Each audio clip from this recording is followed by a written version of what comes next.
భారతదేశంలో నిజమైన యోగులు ఇంకా ఎవరైనా మిగిలి ఉన్నారా అని అన్వేషిస్తూ పాల్ బ్రంటన్ అనే పాశ్చాత్య పత్రికా విలేఖరి 1930లో భారతదేశానికి వచ్చాడు. 2 సంవత్సరాల పాటు భారతదేశమంతా విస్తృతంగా పర్యటించాడు. ఆత్మజ్ఞానం ద్వారా వచ్చే ప్రశాంతతని తనకు ఎవరు ఇవ్వగలరో అన్వేషిస్తూ అతను యోగులు, తాంత్రికులు, గురువుల మధ్య జీవించాడు. తన అన్వేషణలో భాగంగా ఆ సమయంలో భారతదేశంలో ఉన్న ఎందరో ప్రముఖ ఆధ్యాత్మికవేత్తలని, గురువులని స్వయంగా కలిసి చర్చించాడు.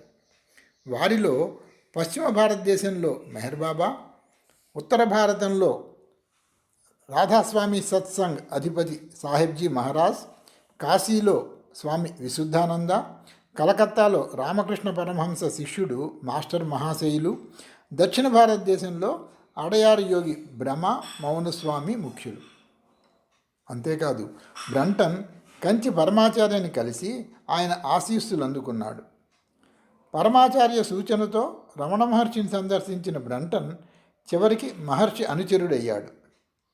ఈ విధంగా భారతదేశంలో సాగిన తన అన్వేషణ విశేషాలని ఎ సెర్చ్ ఇన్ సీక్రెట్ ఇండియా అనే తన ప్రసిద్ధ గ్రంథంలో పాల్ బ్రంటన్ ఆసక్తికరంగా వర్ణించాడు. 1934లో మొదటిసారి ప్రచురితమైన ఈ గ్రంథం తొలి ముద్రణ ప్రతులని 2 రోజుల్లోనే అయిపోవడంతో 3వ రోజుకే 2వ ముద్రణ అవసరమైంది. అంతేకాదు 1955 వరకు అంటే 20 సంవత్సరాలలో 18 ముద్రణలు పొందింది. దీనిని బట్టి ఈ గ్రంథం వైశిష్ట్యము, ప్రాచుర్యము గ్రహించవచ్చు. ఇప్పుడు నేను మీకు వినిపించే రహస్య భారతంలో నా ఆధ్యాత్మిక అన్వేషణ అనే ఈ గ్రంథం పాల్ బ్రంటన్ రాసిన ఏ సెర్చ్ ఇన్ సీక్రెట్ ఇండియాకు తెలుగు అనువాదం. అనువాదకులు జొన్నలగడ్డ పతంజలి. ఈ పుస్తకం ఎమెస్కో వారి ప్రచురణ. ఇప్పుడు మీకు వినిపిస్తున్నది జొన్నలగడ్డ పతంజలి. రహస్య భారతంలో నా ఆధ్యాత్మిక అన్వేషణ. మొదటి అధ్యాయం. శీర్షిక పాఠకులకు మనవి. భారతీయ జీవనం సంచలనాలకు నిలయమైన అద్భుత గ్రంథం లాంటిది. ఆ జీవన గ్రంథంలోని కొన్ని నిగూఢమైన అధ్యాయాలని పాశ్చాత్య పాఠకులకి విడమర్చి చెప్పటానికే నా ఈ ప్రయత్నం. ప్రాచీన కాలంలో భారతదేశాన్ని దర్శించి వచ్చిన సాహసయాత్రికులు అక్కడి ఫకీర్ల గురించి, మంత్రగాళ్ల గురించి ఒళ్ళు జలధరించే కథలు చెప్పేవారు. ఈ ఆధునిక కాలంలో కూడా భారతదేశం నుంచి వచ్చేవారు అటువంటి కథలు, వార్తలు అప్పుడప్పుడు మోసుకొస్తున్నారనుకోండి. అయితే ఇటువంటి విచిత్ర కథనాలకు కారకులై కొంతమంది యోగులు అని, మరికొంతమంది ఫకీర్లు అని వ్యవహరించే అసాధారణ వ్యక్తుల అసలు రహస్యమేమిటి? ప్రాచీన భారతీయ విజ్ఞానంలో పరమాద్భుతమైన మానసిక శక్తుల సాధన గురించి వినవస్తున్న వార్తలలో సత్యం ఉందా? ఈ ప్రశ్నలకు సమాధానం అన్వేషించే లక్ష్యంతో సాగిన నా సుదీర్ఘ భారతదేశ యాత్రానుభవాల సంక్షిప్త కథనం ఈ రూపంలో మీ ముందు ఉంచుతున్నాను. సంక్షిప్త కథనం అని ఎందుకంటున్నానంటే అక్కడ నేను ఎందరో వ్యక్తులను కలిసినా కూడా స్థల కాల పరిమితుల వల్ల వారిలో నాకు ఆసక్తి కలిగించిన వారిని, పాశ్చాత్య ప్రపంచానికి ఆసక్తి కలిగించగలరని నేను భావించిన వారిని కొద్ది మందిని మాత్రమే ఎన్నుకొని వారి గురించి మాత్రమే ఇక్కడ రాయదలిచాను. అంతేకాక నా అన్వేషణలో జ్ఞానంతో పండిపోయిన వారు, అద్భుత శక్తులు గలవారు, పావన చరితులు అని నేను విన్న కొందరు వ్యక్తుల కోసం ఎండనక వాననక పగలు రాత్రి ఎన్నో ప్రయాసలు కోర్చి ప్రయాణించి వారిని కలిశాను.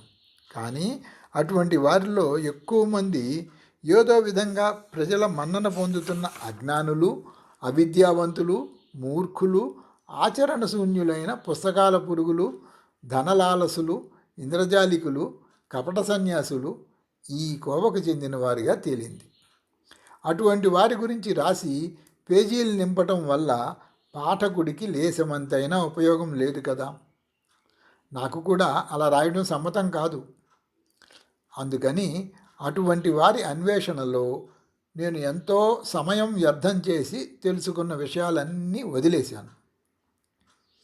అయితే భారతదేశానికి వెళ్ళే సాధారణ పాశ్చాత్య యాత్రికుడు చూడని, అనుభవించని, అర్థం చేసుకోలేని ఒక అదృశ్య కోణాన్ని నా అదృష్టం కొద్దీ నేను చూడగలిగాను. ఈ దేశంలో నివసించే ఆంగ్లేయులలో అతి కొద్ది మంది మాత్రమే నేను దర్శించిన ఈ విషయాన్ని తెలుసుకోవటానికి ప్రయత్నించారు. వారిలో కొద్దిమంది మాత్రమే ఈ విషయాన్ని కొంతవరకు పరిశోధించి దానిని గ్రంథస్థం చేయగలిగారు. మిగిలిన వారు అధికార పదవులు అడ్డం వచ్చి ముందుకు వెళ్ళలేకపోయారు. ఈ విషయాన్ని స్పృశించిన ఆంగ్లేయ రచయితలందరూ తమ ప్రయత్నాన్ని సందేహాలతోనూ అపనమ్మకాలతోనూ మొదలెట్టారు. దానితో ఈ విషయం గురించి స్థానికంగా లభించే దారులన్నీ వారికి మూసుకుపోయాయి. కొద్దో గొప్ప ఈ విషయ జ్ఞానం ఉన్నవారు కూడా తమకు తెలిసింది ఈ అపరిచిత ఆంగ్లేయులకు వెల్లడి చేయడానికి ముందుకు రాలేదు. ఈ ఆంగ్లేయులకి ఉన్నత శ్రేణి యోగుల సాహచర్యం అలభ్యం. ద్వితీయ శ్రేణి యోగులలో కొందరితో ముఖపరిచయం ఉండవచ్చేమో కానీ సాన్నిహిత్యం మాత్రం ఉండదు. ఎందుకంటే ఈ యోగులనేవారు తమ శక్తుల్ని, ఉనికిని బహిర్గతం చెయ్యరు. అంతేకాదు వారు అజ్ఞానులుగా నటిస్తారు కూడా. టిబెట్లోనూ, చైనాలోనూ, భారతదేశంలోనూ ఈ రకమైన విశేష వ్యక్తులు పాశ్చాత్య యాత్రికుల నుండి తప్పించుకోవటానికి అమాయకత్వము, అజ్ఞానము అభినయించడం సర్వసాధారణ విషయం. గొప్పవారిని అందరూ తప్పుగానే అర్థం చేసుకుంటారు అనే ఎమర్సన్ సూక్తిని వీరు బాగా అర్థం చేసుకుని ఈ విధంగా తప్పించుకుంటున్నారని అనుకోవచ్చు. సాధారణ జనజీవన స్రవంతిలో కలవకుండా ఈ యోగులు ఎప్పుడూ ఒంటరిగా ఉండటానికే ఇష్టపడతారు. ఒకవేళ ఎవరైనా వారిని కలవడం సంభవించినా బాగా పరిచయం అయ్యాక కానీ వారి మౌనాన్ని భేదించలేరు. అందుకని యోగులు అనే ఈ విశిష్ట వ్యక్తుల గురించి చాలా కొద్ది విషయాలే గ్రంథస్థమైనాయి. అవి కూడా అస్పష్టంగా ఉన్నాయి. ఈ విషయానికి సంబంధించి భారతీయులు గ్రంథస్థం చేసిన విషయాలు మనకు దొరుకుతున్నాయి. కానీ వాటిని చాలా జాగ్రత్తగా చదవాలి. ఎందుకంటే హిందువులు ఇటువంటి విషయాలని విమర్శనాత్మక దృష్టితో చూడకుండా కట్టుకథలని, నిజాలని విచక్షణారహితంగా కలిపి రాస్తూ ఉంటారు. ఇది దురదృష్టకరమైన విషయమైనా నిజమని అంగీకరించక తప్పదు. అందుకని లిఖిత సాక్ష్యాలుగా స్వీకరించేటప్పుడు అటువంటి గ్రంథస్థ విషయాల నిజాయితీని శంకించవలసి వస్తుంది. దానితో ఆ గ్రంథాలలోని విషయాల విలువ తగ్గిపోతుంది. ప్రాచ్య దేశాలలోని రచయితల సంకుచిత దృష్టిని గమనించాక నా అదృష్టం కొద్దీ పాశ్చాత్య దేశాలలో నాకు లభించిన శాస్త్రీయ శిక్షణ, పాత్రికేయ వృత్తిలో నాకు కలిగిన లోకజ్ఞానము ఎంత విలువైనవో తెలిసి వచ్చింది. ఆ అనుభవం పొందడానికి అవకాశం కల్పించిన దేవుడికి కృతజ్ఞతలు చెప్పుకున్నాను. ఈ ప్రాచ్య దేశాలలో మనం చూసే చాలా మూఢనమ్మకాలకి లోక వ్యవహారంలో ఏవో ఆధారాలు ఉంటాయి. కానీ వాటిని గ్రహించేటప్పుడు మనం జాగరూకులమై ఉండాలి. అందుకని నేను అన్ని విషయాలు విమర్శనాత్మక దృష్టితో చూసేవాడిని. అదే సమయంలో శత్రు వైఖరి వహించకుండా జాగ్రత్త పడేవాడిని. నాకు వేదాంత విషయాలలోనూ మార్మిక విషయాలలోనూ ఉన్న ఆసక్తి గురించి తెలిసిన వారు సామాన్య విషయాలకు కూడా అతిశయోక్తులు జోడించి గొప్పగా చెప్పేవారు. అటువంటి వారిని చూసినప్పుడు సత్యం అనేది చాలా శక్తివంతమైనదని, దానిని ఎవరూ ఎక్కువ చేసి చెప్పాల్సిన అవసరం లేదని వారికి బోధ చేయాలని నాకు అనిపించేది. కానీ ఇంతకంటే ఎన్నో ముఖ్యమైన పనులు ఉన్నాయి కాబట్టి వారిని వదిలి నేను ముందుకు సాగేవాడిని. ఎన్నో ఇబ్బందులు ఉన్నా నేను ప్రాచ్య దేశాలలోని అద్భుతాల గురించి అన్వేషించి పరిశోధించటానికి ఇతరుల మీద ఆధారపడకుండా స్వయంగా తెలుసుకోవటానికే ప్రాధాన్యం ఇచ్చాను. నా ఈ అన్వేషణలో అంతులేని మూఢనమ్మకాలని, నయ వంచనలని, ఆడంబర ప్రదర్శనలని వడపోసి శాస్త్రీయ నిరూపణలకి నిలిచే కొన్ని సత్యాలని వేరు చేసి చూపగలిగాను. నా వ్యక్తిత్వంలోని 2 ప్రత్యేక గుణాలు, ఒకటి, ప్రతి విషయాన్ని తార్కిక నిరూపణకి గురి చేసే శాస్త్రీయ దృక్పథము. 2, ఆధ్యాత్మిక విషయాలలో శీఘ్ర గ్రహణము. ఈ పరస్పర విరుద్ధ విషయాల సమన్వయంతోనే నేను ఇదంతా చేయగలిగానని సంతోషిస్తుంటాను. ఈ పుస్తకంలోని విషయం కొన్ని వేల సంవత్సరాల నుంచి బయటవారి కళ్ళబడకుండా రహస్యంగా ఉంటూ వచ్చింది. ప్రస్తుతం జీర్ణావస్థకి చేరింది. అందుకే ఈ పుస్తకానికి రహస్య భారతం అని పేరు పెట్టాను. ఈ దేశపు యోగులు తమ విజ్ఞాన సంపదని ఇంత గోప్యంగా ఉంచిన పద్ధతి స్వార్థపూరితంగా మనకు అనిపిస్తుంది. ఈ విజ్ఞానమంతా ఎవరికీ అందకుండా చరిత్రలో కలిసిపోవటానికి ఈ గోపనమే కారణం అని చెప్పవచ్చు. భారతదేశంలో కొన్ని వేల మంది ఆంగ్లేయులు ఎన్నో ఏళ్ల నుంచి స్థిరంగా ఉంటున్నారు. ప్రతి సంవత్సరం కొన్ని వందల మంది సందర్శకులుగా వస్తున్నారు. అయితే భారతదేశం నుంచి మన దేశానికి ఓడల్లో తరలించే వజ్ర వైఢూర్యాల కంటే ఎంతో విలువైన ఆధ్యాత్మిక సంపద ఈ భారతదేశంలోనే దాగి ఉన్నదన్న విషయం ఈ ఆంగ్లేయులెవ్వరికీ తెలియదు. వీరిలో యోగుల గురించి అన్వేషణకి ప్రయత్నం చేసిన వారు అతి స్వల్పం. కౌపీన మాత్రధారులై అరణ్యాలలోనూ గుహల్లోనూ శిష్యుల మధ్య చిన్న చిన్న గదులలోనూ కాలం గడిపే ఈ యోగులకి ప్రణామం చేసే ఆసక్తి 1000 మందిలో ఒక ఆంగ్లేయుడికి కూడా ఉండదు. అయితే ఈ విషయంలో భారతదేశంలోని పాశ్చాత్యులను, అతడు సైనికుడైనా, ప్రభుత్వోద్యోగి అయినా, వ్యాపారి అయినా, సందర్శకుడైనా వారిని నిందించి ప్రయోజనం లేదు. ఎందుకంటే ఒక యోగి పాదాల వద్ద కూర్చోవటం వీరు అవమానంగా భావిస్తారు. బ్రిటిష్ జాతి గౌరవాన్ని కాపాడటం వీరి అధికార బాధ్యతలలో ఒకటి కావటం మరో కారణం. అంతకంటే ముఖ్యమైనది ఏమిటంటే సాధారణంగా వీరికి తారసపడే యోగులనబడే వారికి ఆకర్షణ శక్తి శూన్యం కావటమే. అటువంటి యోగులని తిరస్కరించినా నష్టం లేదు. ఇక్కడ మనం గమనించవలసిన దురదృష్టకరమైన విషయం ఏమిటంటే భారతదేశంలో ఎన్నో సంవత్సరాలు గడిపిన ఆంగ్లేయుడు ఒక నిజమైన భారతీయ యోగి మనస్సులో ఉండే విషయాన్ని ఆవగింజంతైనా గ్రహించకుండానే స్వదేశానికి తిరిగి వెళుతుంటాడు. ఈ సందర్భంగా తిరుచిరాపల్లి రాతి కోట వద్ద నేను కలిసిన ఒక ఆంగ్లేయాధికారి గుర్తుకు వస్తున్నాడు.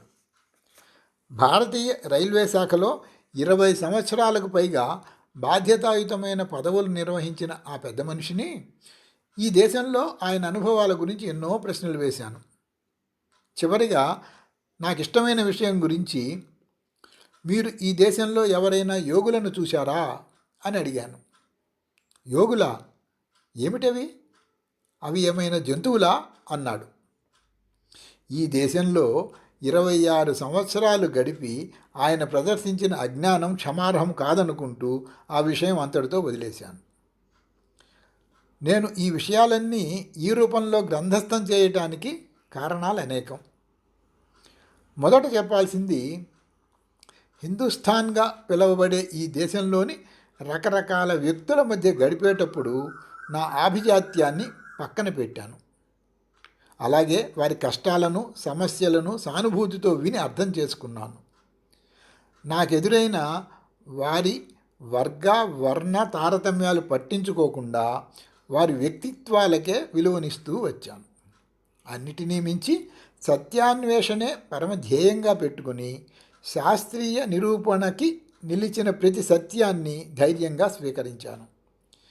నిజమైన భారతీయ యోగశాస్త్రంలోని బోధనలు స్వయంగా గ్రహించటానికి మూఢనమ్మకాలలో మునిగి తేలే మూర్ఖులని, ఫకీర్లుగా చెప్పుకునే మాయగాళ్ళని ఎందరినో తిరస్కరించాను. ఒక్క ముక్క కూడా అర్థం కాని భాషలు వింటూ ఏకాంత ప్రదేశాలలో, ఆశ్రమాలలో నేల మీదే కూర్చుని ఎన్నో రోజులు గడిపాను. జనజీవనానికి దూరంగా ఏకాంత సాధన చేసుకునే యోగి పుంగవులను చేరి వారు తమ గాంభీర్యాన్ని, మౌనాన్ని వీడే వరకు వినమ్రంగా వేచి చూశాను. అనాది నుంచి మానవ మేధకి సవాళ్లుగా నిలిచిన ఎన్నో వేదాంత విషయాలని గురించి కాశీనగరంలోని బ్రాహ్మణ పండితులతో గంటల కొద్దీ చర్చించాను. మధ్యలో ఇంద్రజాలికులు, మంత్రగాళ్ళు, అద్భుత వ్యక్తులు ఎదురైనప్పుడు కొంత సమయం వారితోనూ గడిపాను. నా ఈ అన్వేషణకి గమ్యం ఒక్కటే. ఇప్పటికీ మిగిలి ఉన్న యోగులని స్వయంగా కలుసుకొని, పరిశీలించి, పరీక్షించి, వారి గురించి నిజాలు సేకరించి గ్రంథస్థం చేయటం. ఈ కృషిలో ఒక పత్రికా విలేఖరిగా నా అనుభవం, నేను కలిసిన వారి నుంచి నాకు కావలసిన విషయాలు వీలైనంత తక్కువ సమయంలో సేకరించడానికి ఎంతో ఉపయోగపడింది. అలాగే సంపాదకుడిగా నా అనుభవం సత్యాన్ని నుంచి అసత్యాన్ని నిర్భయంగా వేరు చేసి చూపడానికి ఉపకరించింది. పాత్రికేయ వృత్తిలో నాకు కలిగిన మరో అనుభవం, సమాజంలోని స్త్రీలు, పురుషులు, నిత్యదరిద్రులు, ఆగర్భ శ్రీమంతులు, ఇలా అన్ని వర్గాలతోనూ సన్నిహితంగా మెలిగే సదవకాశం. ఇది భారతదేశంలో నా యోగుల అన్వేషణ యాత్రని సులభతరం చేసింది. ఈ అన్వేషణకి మరో పార్శ్వం కూడా ఉంది. ఈ యాత్రా సమయంలో నేను బాహ్య పరిస్థితులు ఎట్లా ఉన్నా లక్ష్య పెట్టక అంతర్ముఖంగానే గడిపాను. నా విశ్రాంతి సమయంలో ఎక్కువ భాగం ప్రాచీన రహస్య గ్రంథాల పఠనంలోనూ, మానసిక శక్తుల అధ్యయనంలోనూ గడిచిపోయేది. నాకు బాల్యం నుంచి ప్రాచ్య దేశ విషయాలపై మక్కువ ఉండేది. అందువల్ల ఇక్కడికి రాకముందే ఆసియా దేశ గ్రంథాలని, వాటికి అక్కడి పండితుల వ్యాఖ్యానాలకి ఆంగ్ల అనువాదాలని చదివాను. ఈ శిక్షణ వల్ల నా అంతిమ లక్ష్యమైన జీవన రహస్యాల అన్వేషణ ప్రాచ్య పద్ధతులలోనే సాగించటానికి నేను మొగ్గు చూపించినా, శాస్త్రీయ దృక్పథంతోనే సత్యాన్వేషణ చేయాలన్న నా పాశ్చాత్య నమ్మకాన్ని మాత్రం వదులుకోలేదు. ప్రాచ్య పద్ధతుల గురించి ఈ విధమైన సానుకూల దృక్పథం చూపకపోతే ఈ దేశ ప్రజలలోకి, ప్రదేశాల్లోకి నాకు సులభంగా ప్రవేశం లభించేది కాదు. ఈ పాశ్చాత్య శాస్త్రీయ దృక్పథమే లేకపోతే నేను కూడా ఇతర భారతీయులలాగా మూఢనమ్మకాల విషవలయంలో చిక్కుకుపోయేవాడినే. ఈ విధమైన పరస్పర విరుద్ధ భావాలకి, సిద్ధాంతాలకి మధ్య సమతూకం పాటిస్తూ ముందుకు వెళ్ళటం కత్తిమీద సాముగానే పరిణమించింది. ప్రస్తుత భారతదేశం నుండి పాశ్చాత్యులు నేర్చుకోవాల్సింది ఏమీ లేదనే వారితో నేను ఏకీభవిస్తా. అయితే ప్రాచీన భారతీయ యోగుల పరంపరలో ఇప్పటికీ మిగిలి ఉన్న అతి కొద్ది మంది విశిష్ట వ్యక్తుల నుంచి మనం తెలుసుకోవాల్సింది ఎంతో ఉందని మాత్రం ఘంటాపథంగా చెప్పగలను. భారతదేశంలోని కొన్ని ముఖ్య నగరాలని, చారిత్రక ప్రదేశాలని మాత్రమే చూసి అభివృద్ధికి నోచుకొని ఇక్కడి పరిస్థితుల గురించి తిరస్కార భావంతో తిరిగి వెళ్ళే పాశ్చాత్య యాత్రికుల్ని మనం ఏమీ నిందించలేం. వారు అలా భావించడంలో తప్పు లేదు కూడా. అయితే ఎవరికీ ఉపయోగపడని దేవాలయ శిథిలాలు, ఎప్పుడో మరణించిన రాజులు కట్టించిన పాలరాతి భవనాలు, వీటి కోసం కాకుండా మన విశ్వవిద్యాలయాలలో బోధించని కొత్త జ్ఞానాన్ని అందించే యోగుల దర్శనం కోసం త్వరలోనే మరో కొత్త తరం పాశ్చాత్య యాత్రికులు భారతదేశానికి రావటం ప్రారంభిస్తారని నా నమ్మకం. ఈ భారతీయులంతా ఉష్ణమండలపు తీవ్రమైన ఎండ నుంచి తమని కాపాడుకుంటూ కాలం వెళ్ళదీసే సోమరిపోతులేనా? మిగిలిన ప్రపంచానికి ఉపయోగపడే ఘనకార్యాలు కానీ, ఆవిష్కారాలు కానీ వీరేమీ సాధించలేదా? ఇవి నా ముందున్న ప్రశ్నలు. సామాన్య యాత్రికుడికి భారతదేశంలో క్షీణిస్తున్న జనజీవన ప్రమాణాలు, వీరి మనోదౌర్బల్యము మాత్రమే కనపడతాయి. అయితే ఇక్కడి పరిస్థితులని తిరస్కార దృష్టితో కాకుండా సానుభూతితో చూడటం మొదలెట్టినప్పుడు మాత్రమే ఇక్కడి ప్రజల మనఃకవాటాలు, వీరి రహస్య ప్రదేశాల ద్వారాలు మన కోసం తెరుచుకుంటాయి. శతాబ్దాల తరబడి ఈ భారతదేశం నిద్రలో జోగుతూ గురకబెడుతూ వచ్చిన మాట వాస్తవం. నిరక్షరాస్యతతో కుంగిపోతూ, మూఢనమ్మకాలు, మతవాదాలలో మగ్గిపోతూ 14వ శతాబ్దిలోని ఆంగ్లేయ గ్రామీణులలాగా ఇప్పటికీ లక్షలాది మంది కార్మికులు, కర్షకులు ఇక్కడ బతుకులు వెళ్ళదీస్తున్న సంగతి కూడా వాస్తవమే. మధ్యయుగాలలో మన పండితులు చేసినట్లు స్థానిక విద్యా కేంద్రాలలో బ్రాహ్మణ పండితులు అర్థం లేని చదువుల్లోనూ నిరుపయోగమైన తత్వ విచారణలోనూ తమ జీవితంలోని విలువైన సమయమంతా వ్యర్థం చేయటము వాస్తవమనే చెప్పాలి. కానీ ఇవన్నీ లెక్కలోకి తీసుకున్నాక కూడా ఈ ప్రపంచానికి మహోపకారం చేసిన పాశ్చాత్య శాస్త్ర విజ్ఞానంలాగా మానవాళికి మహోపకారం చేయగలిగిన యోగశాస్త్రం అనే ఒక విశిష్ట విజ్ఞానము, సంస్కృతి ఇంకా భారతదేశంలో మిగిలే ఉంది. ఈ యోగ విజ్ఞానం మన శరీరాలని ప్రకృతి ఉద్దేశించినంత సహజమైన ఆరోగ్యంతో ఉంచగలదు. ఆధునిక యుగంలో మానవుడికి అత్యావశ్యకమైన మానసిక ప్రశాంతిని ఇవ్వగలదు. ఇంకా ఎక్కువ కావాలనుకునే వారికి ఆత్మానంద సాధనకి ద్వారాలు తెరవగలదు. అయితే ఈ విజ్ఞానమంతా ప్రస్తుత భారతదేశానికి సంబంధించినది కాదు, ప్రాచీన భారతానికి చెందినది. ఒకప్పుడు ఎందరో ఆచార్యులకు వారి శిష్యులకు కర్తలామలకంగా రహస్యంగా ఉన్న ఈ యోగ విజ్ఞానం ఇప్పుడు నామమాత్రంగానే మిగిలి ఉంది. నిశ్చయంగా చెప్పలేను కానీ ఎంతో జాగ్రత్తగా రహస్య పద్ధతులలో కాపాడే ఈ ప్రయత్నమే ఈ యోగ విజ్ఞానము క్రమంగా నశించిపోవటానికి కారణమైందని అనుకుంటాను.